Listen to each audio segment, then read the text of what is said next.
everybody, my name is Mikey and welcome to a very special video.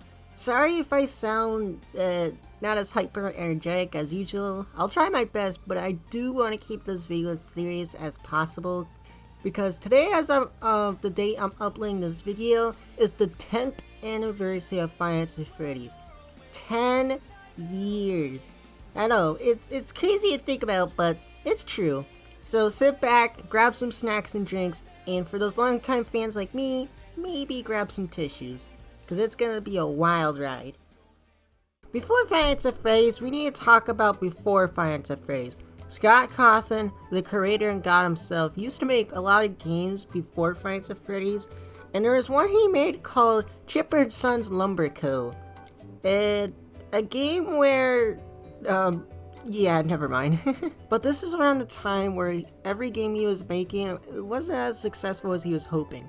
But on May 8th, 2014, someone made a review for the game. Sons Lumber Company on Steam Greenlight. Terrifying. Utterly what in the name of Jesus Saint McFuck? Oh, I was chopping I thought he was just farting out wood. Look at them, they're just... I like to think that Chipper here, the little fellow, is just forcing these other beavers to chop forever against their will. They want to die. They know they should die. It's just all over the fucking place. And that thing looks like it's gonna kill your children. Robots, they're robot beavers. That's not good. I think he's the only living thing in this world. Yep, that's right. The real creator of Five Nights at Freddy's is Jim Sterling. Nah, I'm kidding, but instead of Scott Cawthon taking this review as criticism, he used it as an idea for something. Something for his last effort on making a game.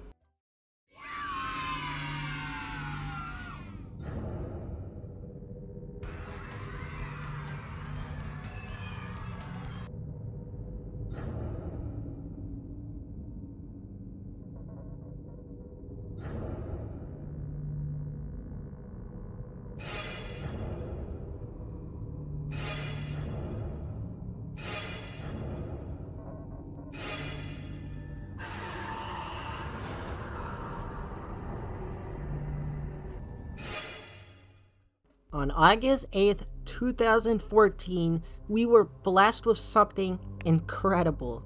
Sure, it's not the best horror game of all time.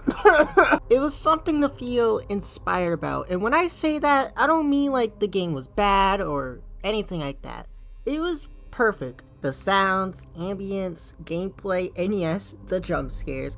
But we're not here to review the games. Well, kinda. But if you amazing people want me to make videos where I go in really in-depth about the games, then let me know. Anyway, when this game came out, it was just full of mystery, like, why are these cute animal robots trying to put me into a costume? Or why is there 5 missing kids? It went on and on, which, this is where the magic starts. You see, one person starts to make a theory about something, then someone will back it up or debunk it. But not in a harsh way, more like a cooperative way. Thus began Five Nights at Freddy's theories, where all of us would try our heart out to solve all of these mysteries that are in these games. In the early days of the game, someone started to spread rumors about a hidden 6th animatronic named Sparky the dog, which would appear at the door on parts and service camera, but it wasn't true, and it was just a little mess up Scott made while making the graphics for the game.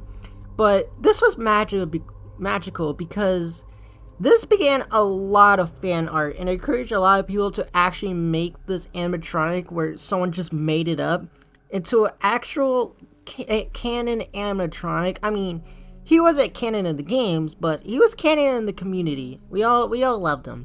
Also, 2 years ago, I just found out that this screen, is not actually in the game. Yeah, really. I couldn't believe it either, but I truly thought it was in the game. And I swore, I remember I saw it in the game many of times, but I guess it wasn't there. Also, from now on, I'm gonna call Fights of Freddy's FNAF because it's easier and shorter. Now on to the YouTube part. Hello everybody, my name is Markiplier and welcome to Five Nights at Freddy's, an indie horror game that you guys suggested en masse, and I saw that Yamimas played it and he said it was really good. Yep, our father of YouTube made this series on August 12th, 2014, where he played the game himself and was amazing to watch, which this video is about to be on its also 10th anniversary. So, yeah, if you want to go watch this video on August 12th, go ahead, show a little respect, I guess? I don't know how to put it. I also felt bad for Markiplier when he was playing this, because he really does have a fear for mannequins, so, yeah. But after this video came out, shortly after, something sparked.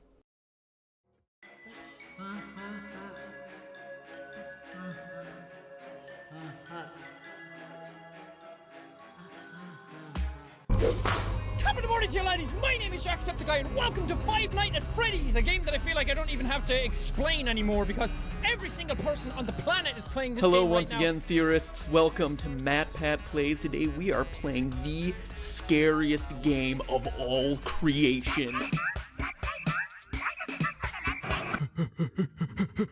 Hey dude, just wanted to let you know the pizza's ready. I'm sorry. Bedtime? Oh, crap! Animatronics are a pile of... Ah! No! That's it! I'm done! Oh my god! Oh my god! Where? Ah! Do what you want, cause a pirate is free. You are a pirate. You're a pirate indeed. Being a pirate is a rarity. Do what you want, cause a pirate is free. You are a pirate. You are a pirate. Don't do anything. Look away, guys. Everything will be okay if we can... What? What happened?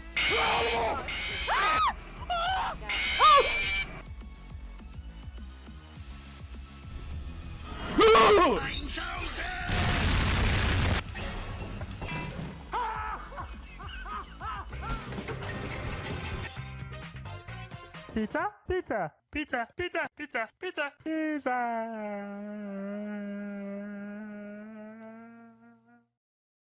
Yep, that's right. All that craziness you just saw was our life back then. FNAF 1 inspired and encouraged others to make Let's Plays, animations, songs, anything about the game. Even people that don't even like horror games went out of their way just to play this game because they just wanted to know what happened in this game and other things. People would start uploading themselves playing the game, people would start making songs about the game, people would make animations, fan art, renders, anything you can think of. It was amazing to see everybody's reaction to this game and see how others played and thought about the game. Now, what happened afterwards? Yes, people continued talking about the game, but people realized, oh, Scott Cawthon has a website, and when people went on this website, they discovered something else.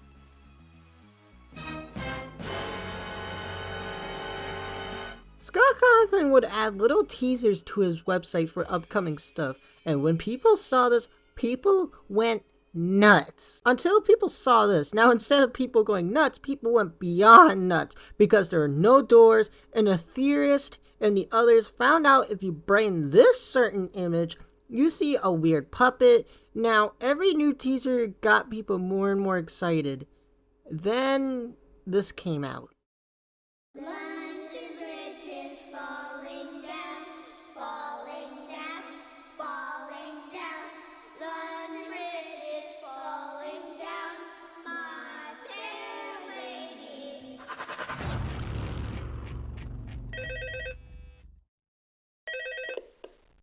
Hello.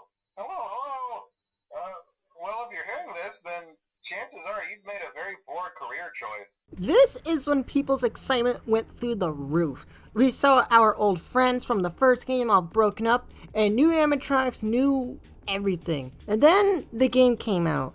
And it came out a lot more early than people were expecting. It's something that Scott does. Now, for the YouTube part.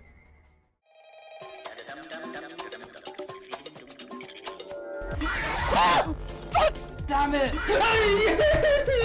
I dropped my keyboard! What you want, cause a pirate is free. You are a pirate. Yar, har, fiddle-dee-dee. Being a pirate.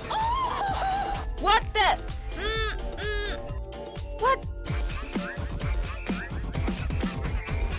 Come in your room! I don't like coffee. It makes me jittery. What was that? My guard! I'm gonna kick your ass! You don't listen to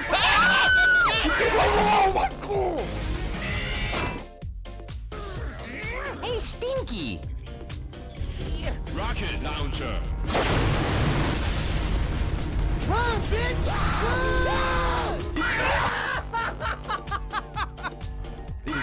Oh!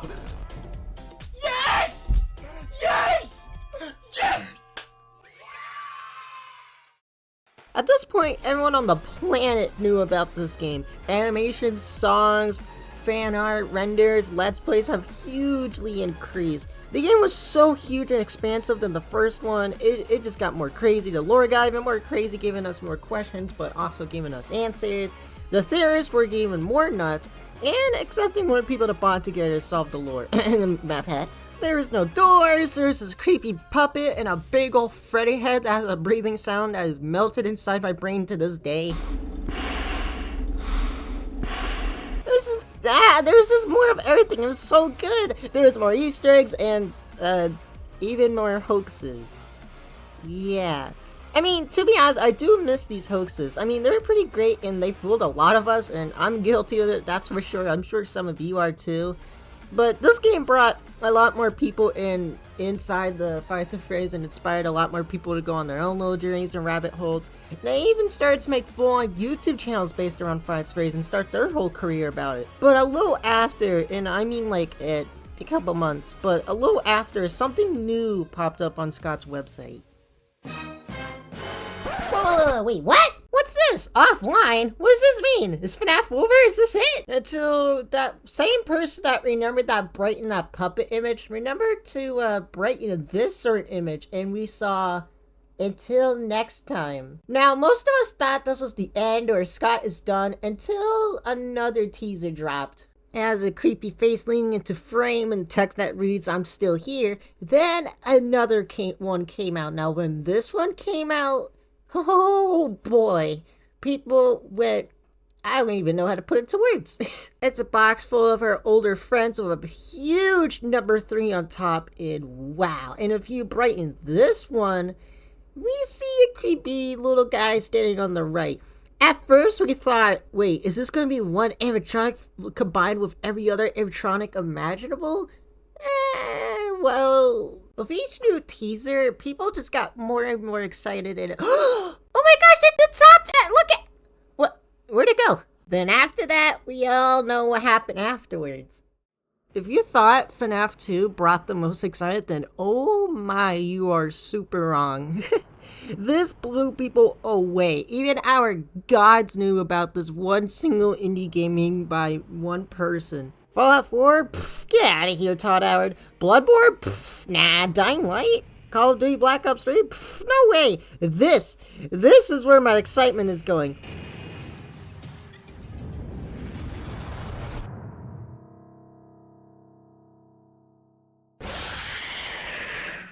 Then 2 months later, after all of this wait, the game came out.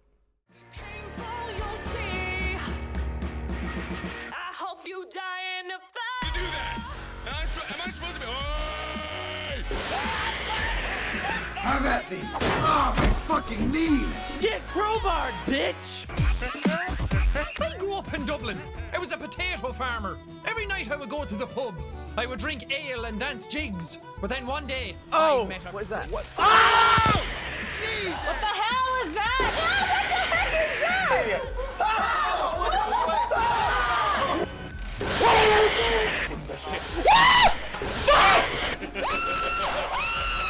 Okay, what the fuck? What the hell? Are you kidding me?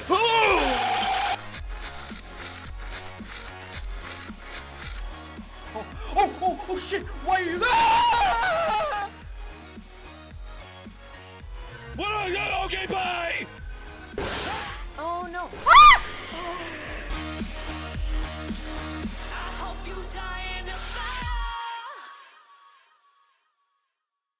That's right, all the excitement has hugely paid off. Songs, animations, theories have increased a buttload more. This game did confuse a bit of people because, well, there were annoying but pixel perfect gameplay and even secret minigames and even secret stuff in the secret minigames. It just goes on and on. There's like 2 extra endings and there's like a full and extra menu. It just kept going on and on and on. And for the lore of this game, it just actually gave us answers than questions. Yeah, really. I mean, a tiny bit of questions, but I can't think of any, but just answers. Now, there was something I mentioned about 2 endings.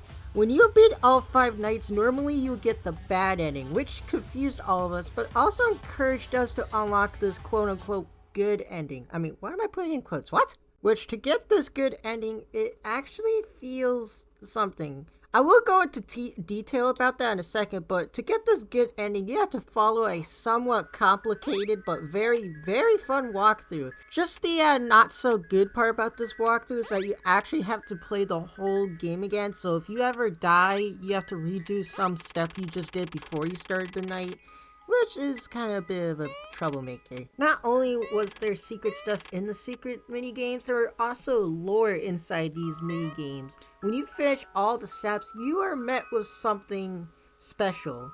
The last minigame is called the Happiest Day, where all of the lost and suffering souls are gathered around to celebrate a real and their last birthday party that they haven't done and felt before in forever. And once you free the last soul, you free all of them and they're finally put to rest. Once you free the last soul, you free all of them and put them to final rest.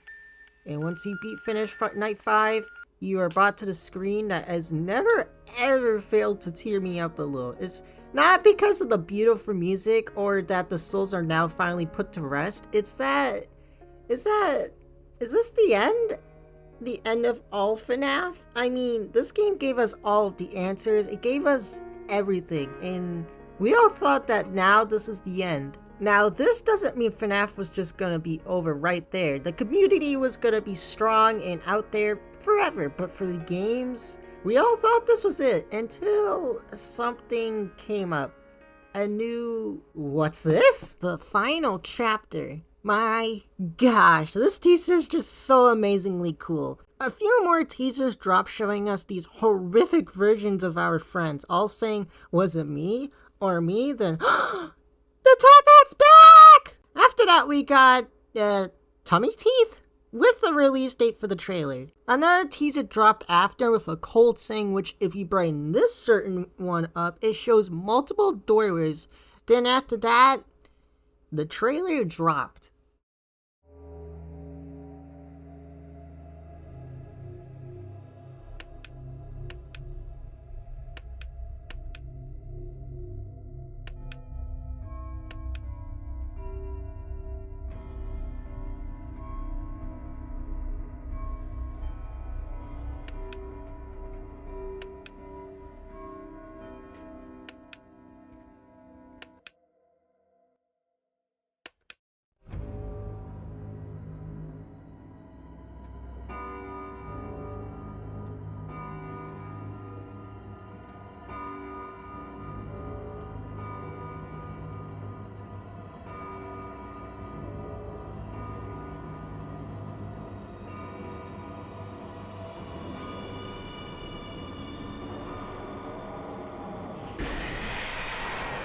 This one definitely has to be my favorite one so far. This game blew people away and made people think, is it a free roam game? Are you gonna have to hide some places?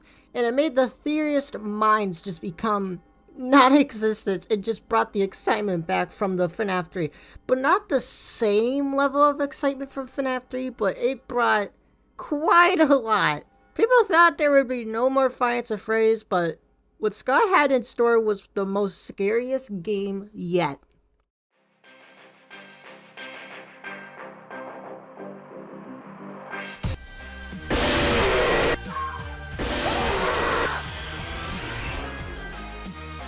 What's the Wi-Fi password?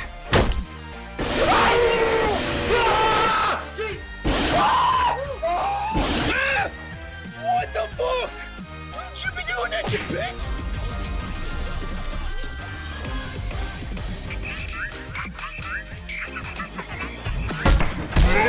Oh boy. Freddy's gone Super Saiyan.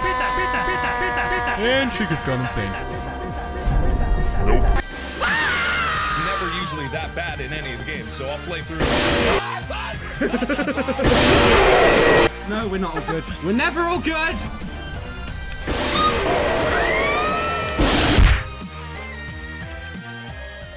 I saw him! I saw him! Oh god!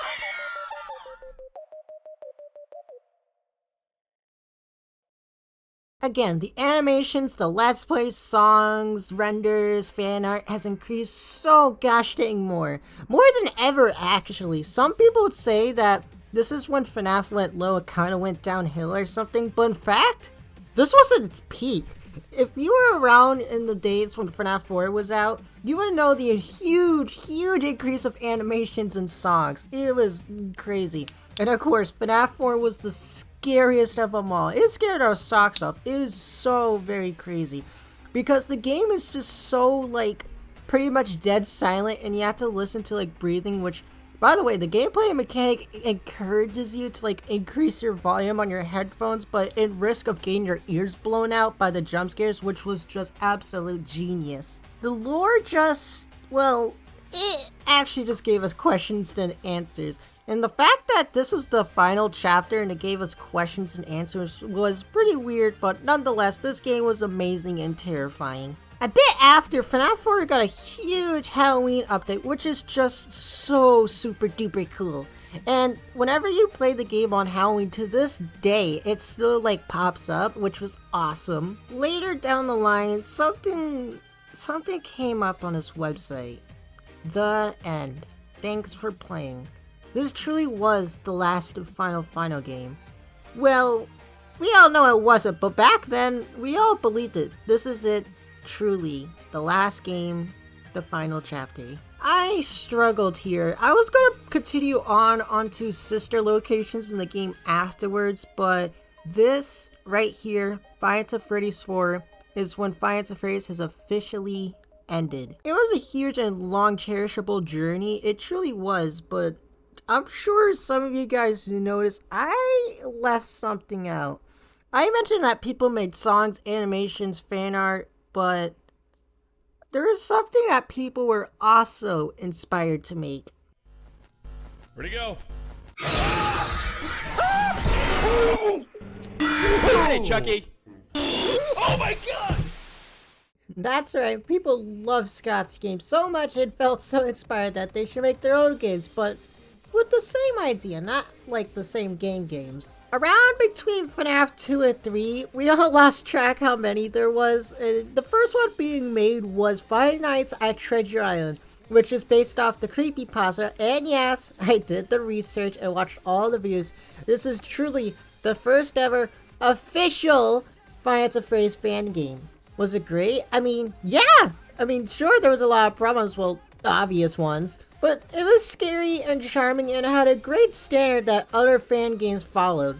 Many people made lives and got their dreams achieved by making these games. I mean, by now, a lot of these people that made these FNAF fan games are now full game makers or some part of game making now. One of my favorite ones were Final Nights. After the first one, it was wonderful and fun to watch others play them. By now, we all know the classics. Five Nights at Candy's, One Night at Flunky's, Pop Goes, Bonnie Similar, Five Nights at the Chum Bucket. Congrats! You made to the end of the video. A not great video, but I just want to show my perspective of why these games mean so deeply to me. Now, I made a little special montage of everything and stuff. I mean, here, you could stop watching this video right here in the end. But after this montage, I made a little spot where I talk a bit personally and all silly stuff. So I guess if you want to skip the montage and skip to the personal stuff, here's the timestamp. And if you don't, you can stop watching right after the montage or just stop here. Anyways, enjoy the montage.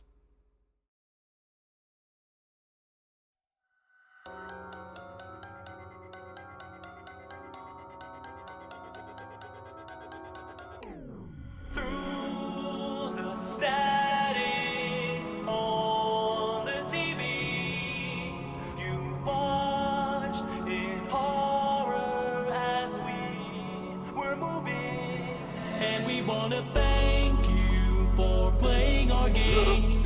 It's camera. The camera came up. Oh, that scared the hell out of me. Our game. The nightmares have been real, though you seem quite terrified. We hope you enjoy the ride. He's right next to us. Thank you for playing our game and all the tear-filled nights.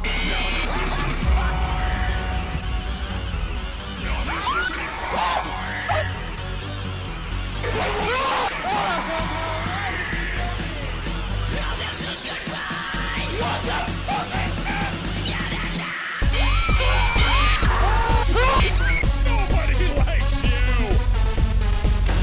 It's still there! Oh god!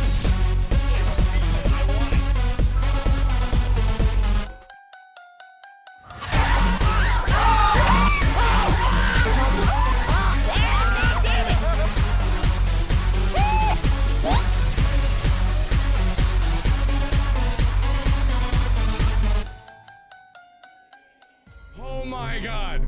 This is easily the scariest game I've ever played, but unfortunately, after a while, after playing it for like a few hours, it does grow a little old on you, but it's amazing how the tension is still there. It's a fantastic horror game. It plays on every one of your paranoid delusions. Paranoid, not paranoid, but either way, it's so good!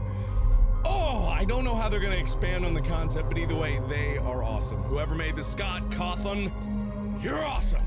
It's been so long since we had fun and shared the secrets of what we've become. And we wanna thank you for playing our game and answering the phone. Thank you for playing our game. You were not alone. Wish we could apologize, but we like breaking your mind. Oh shit! Thank you for playing our game and all the tear-filled nights. Now this is goodbye. Now this is goodbye. Now this is goodbye. Hey, what are you doing? This is goodbye.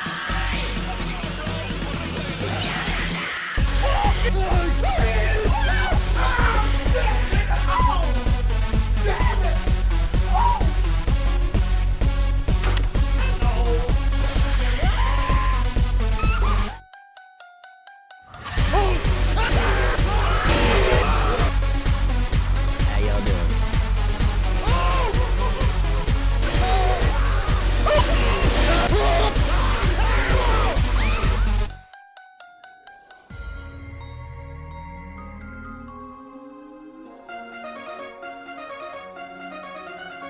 Flashlight.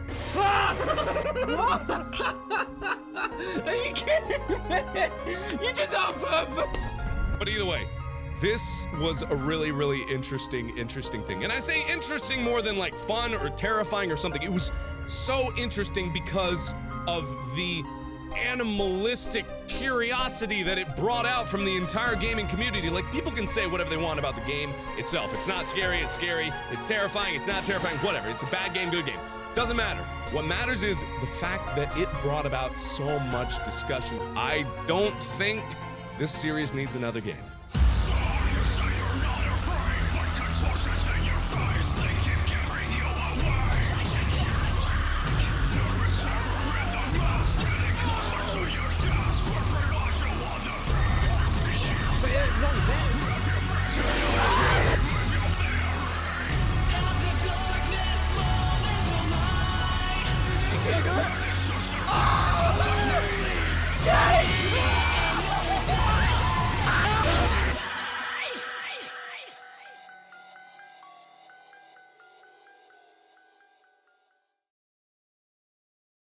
Hey there, you made it after the silly montage I made, and you probably even forgot I even made this video because so much stuff is in here. But now it's time to get all serious and stuff. Five Nights at Freddy's is something I hold to my heart deeply. It's actually one of the reasons why I'm here, actually.